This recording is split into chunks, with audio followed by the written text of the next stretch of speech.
Depressiyada insan təkcə zövq hissini itirmir. Tədricən 4 əsas o psixoloji dayağı itirir. Zövq hissi, maraq hissi, məna hissi. Bütün bunların deyir ki, nə mənası var? Yəni dəyər hissi, mən kifayət qədər yaxşı deyiləm hissi keçirilir.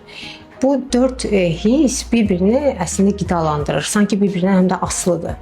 Yəni insan zövq ala bilmədikcə əvvəlki fəaliyyətlərini dayandırır. Məsələn, o dostları ilə görüşmür. Fəaliyyət azaldıqca da uğur, sosial əlaqələr də azalır. Bu isə dəyərsizlik hissini gücləndirir, sanki qidalandırır. Dəyərsizlik artdıqca həyat daha mənasız olur. Mənasızlıq isə insanı daha da passivləşdirir. Bəzən yaxınları bu dövrü bilmədən daha da ağırlaşdırırlar. Deyirlər ki, sən naşükürsən, özünü ələ al, niyə nə olub ki, burada nə var ki, hamının çətinliyi olur.